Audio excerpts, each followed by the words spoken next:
Hi, my name is Hans-Peter Arp, and I am thrilled to be speaking now with my ZeroPM colleague, Zhanyun Wang, about the origins of the OECD definition of PFAS. Hi, Zhanyun. Hi, Hans-Peter. Good to see you. How are things in Oslo? Right now it's super sunny, it's summertime, and it's just a great time. How about Switzerland? Yeah, it's a pretty, like a really very summertime now. Amazing. Nice. It's hard to do research, but we do research, and even this summer.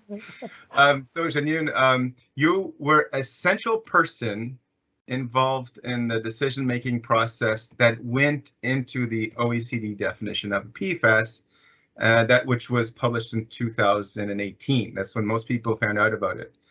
And I would say today it's maybe the most known and used definition, I would argue. And I think this way for two reasons. And one of the reasons why is with this list that came out, a list of 4,700 different PFAS that met this definition. And I remember this really, there was a big reaction to this. And I think another reason why it was popular is because it was a very clear definition.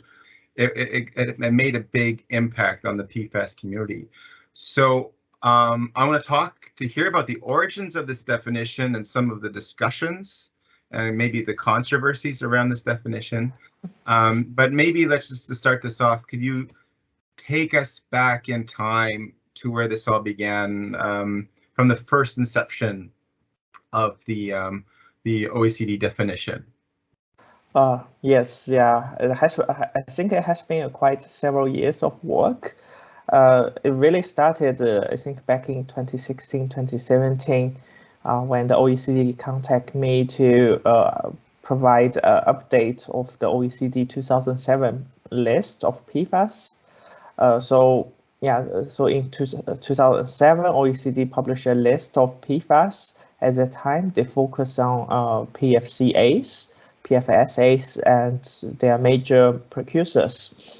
And then during the preparation of this update, I realized that actually there are a lot of like very close cousins or brothers, sisters to the PFCAs, PFSAs that we know very well, and I think that really motivated us to look at a wide range of substances with this perfluoro the alkyl chains. So that's basically how it started. Mm-hmm. Okay, no, that's really cool. And I mean, you already talked a little bit about my next question, and that is that when you're talking about how you came up to this OECD definition of one fully fluorinated methyl and methylene carbon atom, and you said that you're interested in the PFAS that weren't the well-known ones like the PFCAs and PFSAs. Could you just I asked you to show me some of these structures and maybe just show your thought process when you got to this definition. So maybe you could show that presentation now and walk us through it. It'd be great. Yeah, sure, definitely. Let me share the screen. So I hope you can see it. So these are kind of during the preparation of the OECD 2018 list, we identify there are four major limitations in the previous PFAS definition proposed by Bock et al. In 2011. So first is that we noticed that there are quite some PFAS or some compounds, they have a functional group on both ends. And according to the Bock et al. Definition, you can only have functional group on one end. And here are some of the examples. So on the left side, we have the PFOAs that we know really, really well. But then we also have the carboxylic acids with the acidic group on both ends. So these compounds will also be very, very persistent. Similarly, also could also have like a hydrogen on the ends of the molecule instead of fully fluorinated. And we already know that this compound is also very, very persistent, and it's very similar to the PFOA, originally this was the compound proposed by DuPont to 3M as the processing aids in the PTFE production. So we do have quite some situations where like there could be two functional groups on like each end of the molecule. And there's also situations that they also have like a fully-fluorinated aliphatic cyclic isomers. So here's also one example about very well-known PFAS. And then in the middle is a cyclic isomer of the PFAS. So since this compound will also be very, very persistent and also generated during the production of PFAS. So it is really hard to say to say that this is not a PFAS. No, I just have to say that structure, the cyclical PFAS, that's sounds to me like super persistent, because we know cyclical structures are persistent, and then you got a cyclical PFAS. That's super persistent. Yeah. Yes, yeah, and on the most right side is a kind of it's a homologue to the middle ones. So we do have also quite some situations with this aliphatic like cyclic isomers. Mm-hmm. And then there's also situations that there's some substance have a aromatical ring somewhere in the functional groups. So on the left side is well known the 6,2,2 fluorotelomere alcohol FTOH, and on the right side is a derivative from the FTOH with a one aromatic ring and one benzene ring in the structure. And then we also have, and then in the previous definition, there was also, they used a very vague term. It's called highly fluorinated compounds. But how highly fluorinated is highly fluorinated? It is really vague. So here we also have some examples. For example, previously some people have proposed to use the mass percentage of fluorine in the molecule as an indication of being highly fluorinated.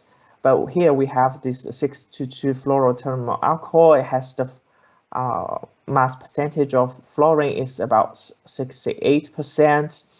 But then the molecule can become very, very complex for this, the FTAB that is used in the firefighting foams. The fluorine percentage is about 47%. And then it can, like when it comes to the ethoxylates, here is just one example, and the non-fluorinated chain can be much, much longer, and then the fluorine percentage will become like much lower. So, but then what we know about is all these compounds, they are the precursors to the PFHXA. So this non-fluorinated chain part will break down and generate the PFHXA in the environment and biota.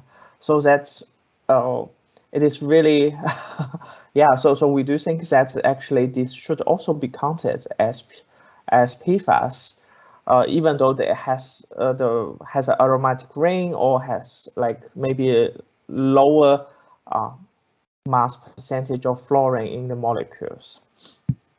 So that's kind of how with these four cases it really motivated us to kind of take a renewed look at the PFAS definition. And that's how we come up with the new definition, saying that PFAS are fluorinated substances that contain at least one fully fluorinated methyl or methylene carbon atoms. And then we have a little bit of explanation. What does that mean about the fully fluorinated? So this is without any hydrogen, chlorine, bromine, iodine atom attached to the carbon atoms. So then we call it a fully fluorinated atom. And then in the second part, it's just another kind of another explanation of the definitions. So we have also been discussed within the group whether the second part is needed, and some participants also said that, team members said that we do need that, despite the seemingly redundancy, but it's also good for non-experts to understand the definition. And then the rationale to have this expanded PFAS definition is really to have a kind of a general definition that can be used by everyone, also included the non-experts, so that everyone can have a consistent and coherent pool of substances from the chemical structure point of view, and also we'll touch a little bit upon later on is that how we distinguish this PFAS definition and the PFAS working scope. Just finishing up the kind of the why we have come up with these definitions, and also we want to highlight that. So yeah, the perfluorinated methyl and the methylene groups are both saturated and aliphatic. So it's kind of continuation of the previous Buck definition. And then the definition kind of excluded this perfluorinated methane group, with only one fluorine, but the carbon has 3 connections to other atoms. This is the reason why is that because we say, when there's only one fluorine, it has quite different physical chemical properties from the other perfluorinated methyl groups and perfluoromethylene groups. And so here's kind of a little bit illustration what is included and what is not included in the definition. So here's some examples of PFAS substances that are already regarded as PFAS according to the Buck et al. Definition in 2011. Yeah, we have the PFOS, and we have the fully fluorinated perfluorocarbons. And we have the different the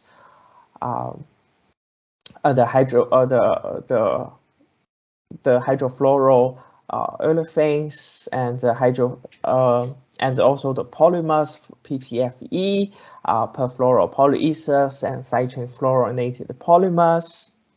So these are already included in the original Buck et al. Definitions because they have a CF3 group at the end of the molecule. And then when we look at what's as being added, because of the new definition, is kind of now we also counted those cyclic isomers, and so also counted substances with the CF have functional groups on both ends. So so both these two cases are having functional groups on both ends. Yeah, and then we also counted having aromatic rings somewhere in the functional group, in the non-fluorinated functional group, which can be cut off.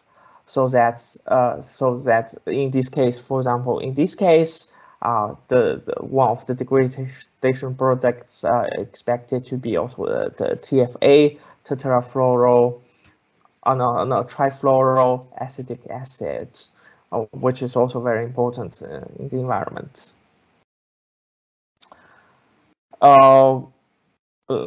And then there's also here's also a overview about kind of chemicals not regarded as PFAS.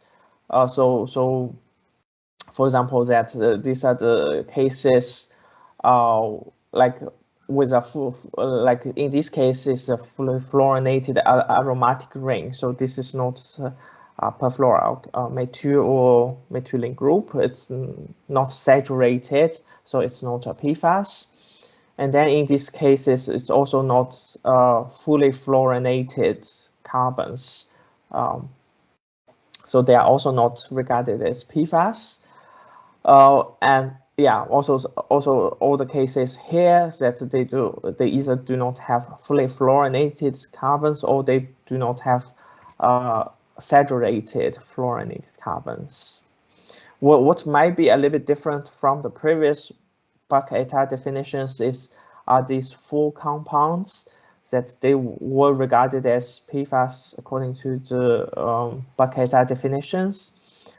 But in this case, because we have a much clear definition of what does it mean by fullyfluorination, that's why they are now explicitly excluded from PFAS.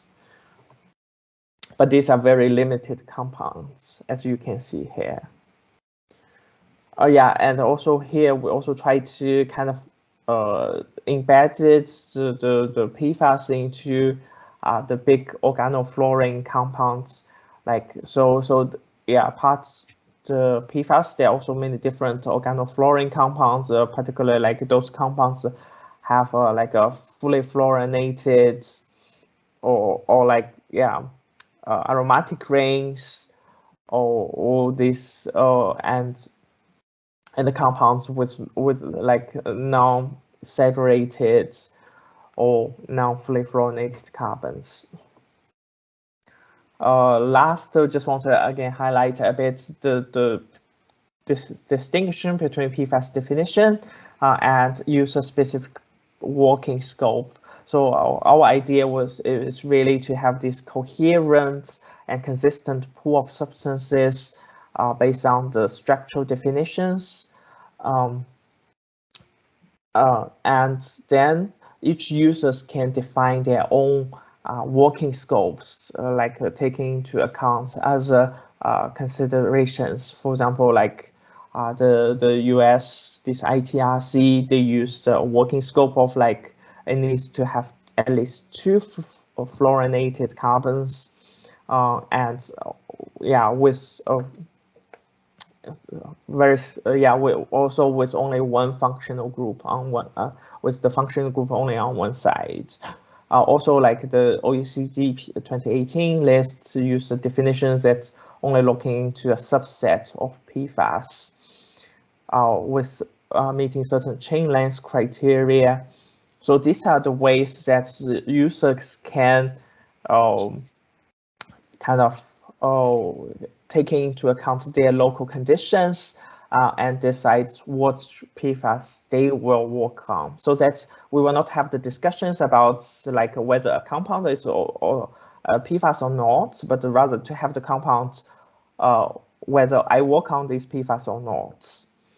And it is really important. Also, want to do that is to really to shift the discussions about like to communicate about what are the context and the rationale for selecting their own PFAS working scope. So if somebody says, I want to work on this group of PFAS, and we would really encourage the person to say why and why they have selected that. So I think this is some of the thoughts behind to shift the focus on really to communicate more about their rationale.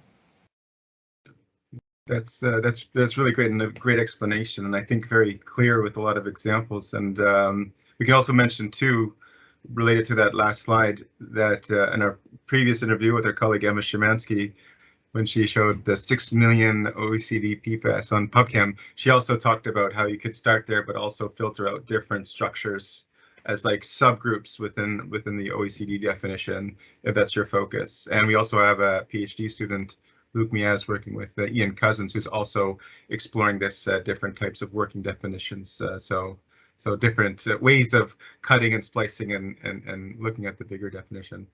Yeah, definitely. And I think that will really help us to focus the discussions on why we do that. Yeah, so but maybe I'll just relate it then to the definition. I can just comment on some of the structures and maybe also just some of the criticisms some people bring up about it. One is I would say, let's just say I'll talk about persistency related to two things. Now, often PFAS are considered forever chemicals, and I think like the majority of them are, but there's many that meet the OECD definition that themselves will biodegrade to the shortest PFAS monomer. You had that, the precursors of PFXA,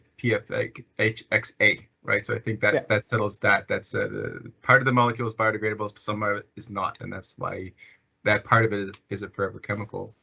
But there are some chemicals that do meet the OECD PFAS definition that have been found to be biodegradable in reasonable timeframes. One is if it's like an alkyl group attached to a OCF3, so a perfluoroether kind of, but with just that group.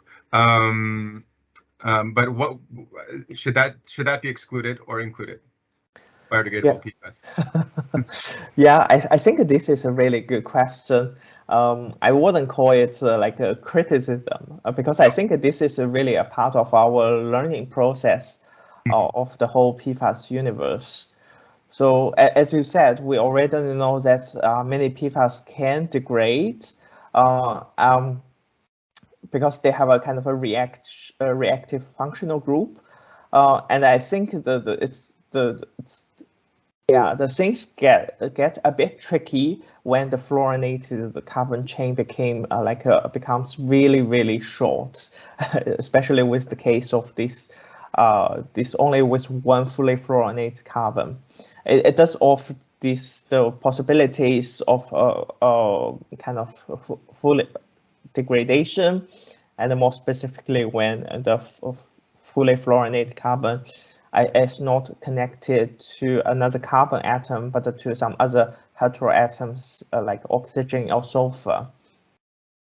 So I think they do exist. However, I think there are 2 points here is that these do not change the fact that in other cases, PFAS are forever chemicals. So I think the first thing I will say is that for this so-called biodegradable PFAS, we know that they are very limited. Second, responding to your questions, whether they should be exempted or excluded or not, I cannot really say because I think currently I know too little about these compounds.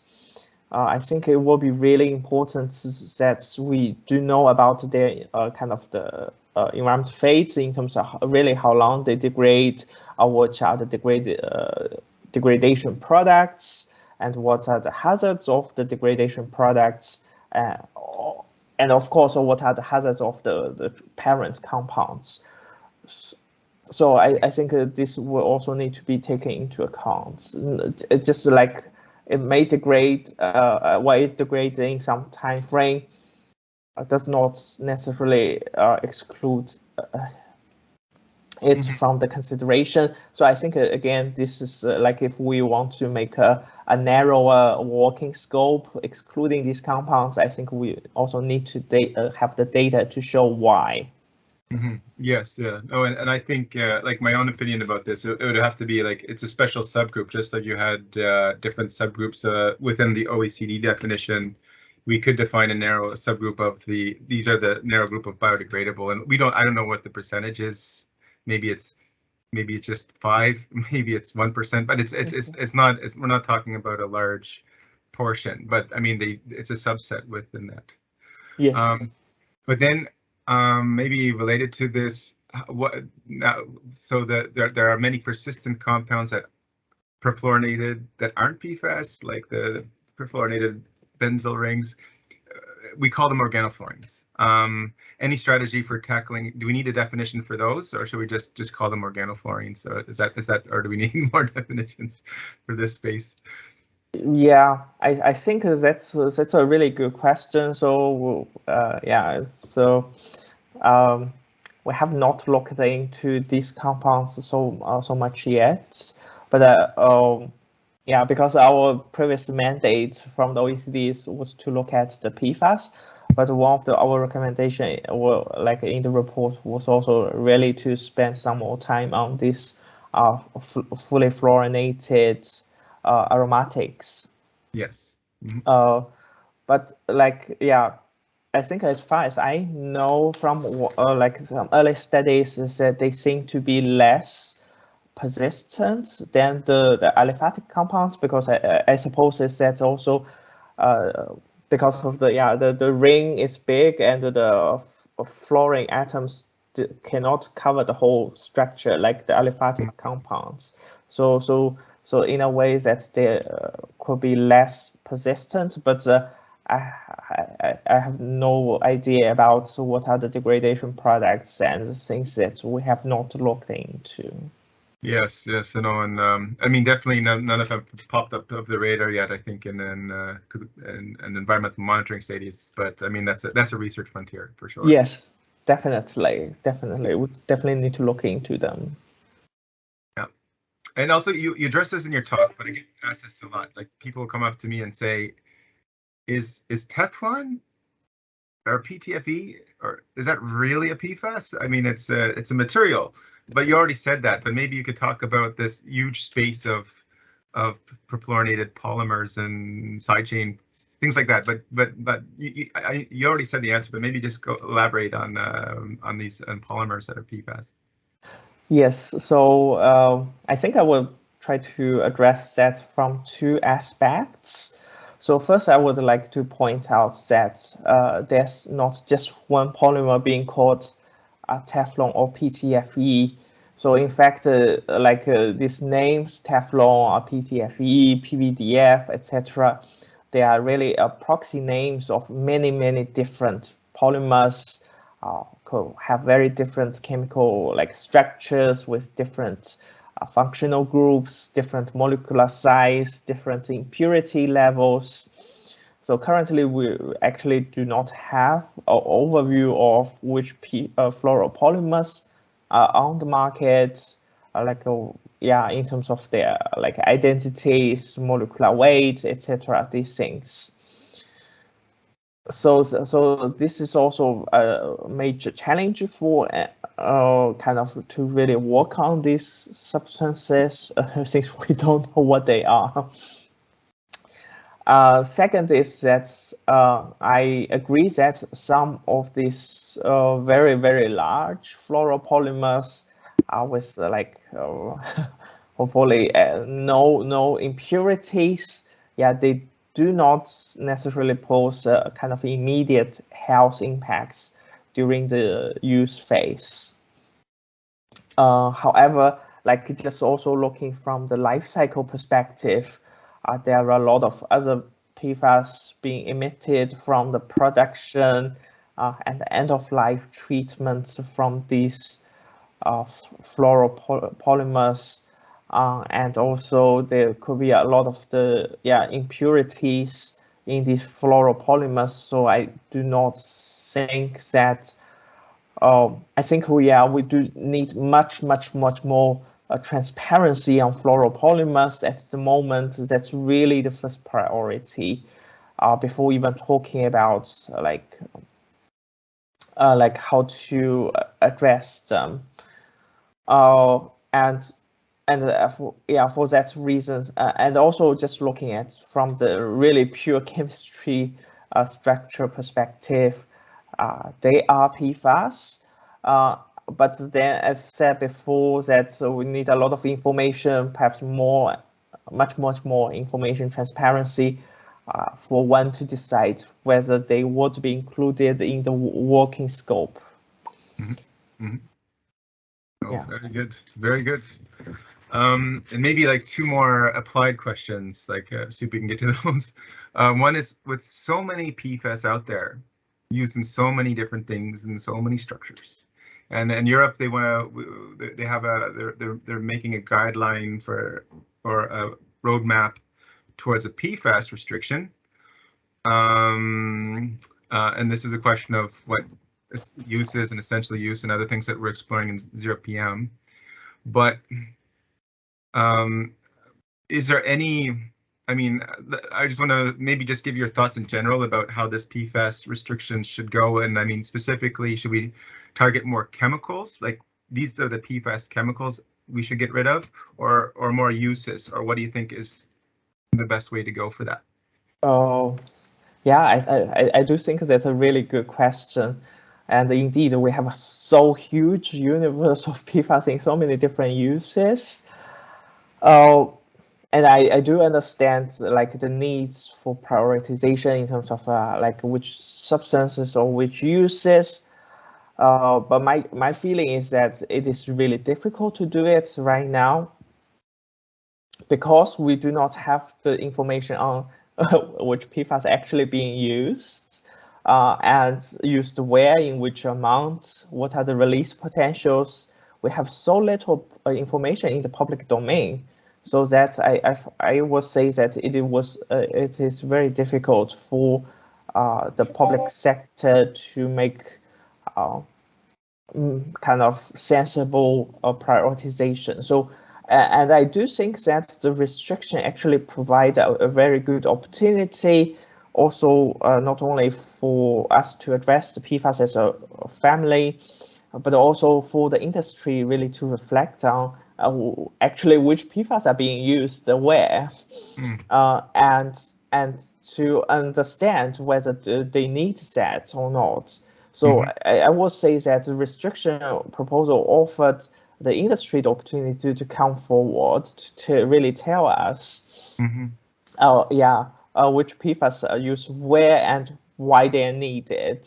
So I think this is also a good opportunity for everyone really to think and to kind of also to kind of limit it the unessential use or non-essential use of PFAS. It's also not, it's for many industry partners, maybe this is also a good way to also reduce the costs as PFAS are very expensive compounds.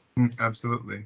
No, and I totally agree. And I mean, I feel like also as being one of the many large members of this community looking at PFAS, that especially these days, it's been an era of discovery, because we're finding, oh, what? There's PFAS used in this product, there's PFAS used for that.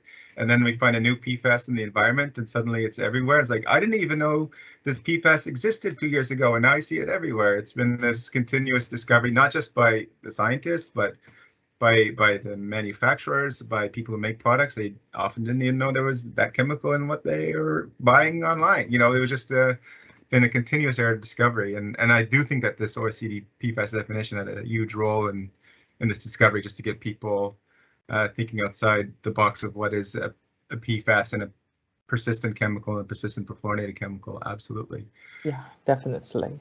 So speaking of discovery, another one of the great tools, and this will be my final question, and we're looking with a lot of people that do this total organofluorine analysis, and there's even some regulations that are being discussed maybe soon, like in the drinking water directive, that are based on total organic fluorine. And what you see often is that you get this analysis, and this is supposed to tell you about all your PFAS and organofluorine chemicals and everything. And then you say, okay, but what are the PFAS? And then you measure a specific PFAS, and you often don't even come close. So there's always this data gap. And so just say you saw a data gap. I don't know. You can pick like in maybe since it's ZeroPM, I would have to say water. So water, we see this huge data gap. Where would you say to look for these missing molecules? Would you say it would be in the small molecules, or would it be in the polymers, or would it be in the organofluorine? So what would be your guess there? Yeah, that's a really good question. Yes. After studying the kind of the production and the use of PFAS for so long, kind of my current feeling is that we have missed a lot of compounds with a CF3 group. Like we have produced really a lot, like these polymers, cycling fluorinated polymers, pharmaceuticals, pesticides, and different like cooling agents with the CF3 group, and they are really produced at really high quantity. So I recently learned like that that some of these cycling fluorinated siloxanes with only one CF3 group, like on the side chains, produce like at the levels even more than fluoropolymers each year. So like that was a shock. Like I have to say that I'm still learning a lot about this the PFAS universe after so many years. But I do feel that we have done quite a lot of work on these more longer chain ones, like particularly C4 and above ones. But maybe it's also really time to look into the small, like shorter chain ones. There are many sources at very high production volumes. Yes, absolutely. And I would agree, like the ultra short chains and also the precursors of the ultra short chains, which are also PFAS. Yeah. Oh, this is really great. Well, thanks for this great input, Zhanyun, and also this great explanation of the OECD definition. I mean, I knew what the definition was, but a lot of what you presented today was new to me, and I hope to a lot of listeners, in a very great conversation. And I think we are going to put a lot of these ideas that we discussed today in our project ZeroPM going forward, as we aim for the best strategies for zero pollution of persistent and mobile substances like many PFAS. And you can find more about our research at this at our website at zeropm.eu. So Zhanyun, thank you for your time. Yeah, thank you so much. ZeroPM, Zero Pollution of Persistent and Mobile Substances. This project has received funding from the European Union's Horizon 2020 Research and Innovation Programme under Grant Agreement number 101036756.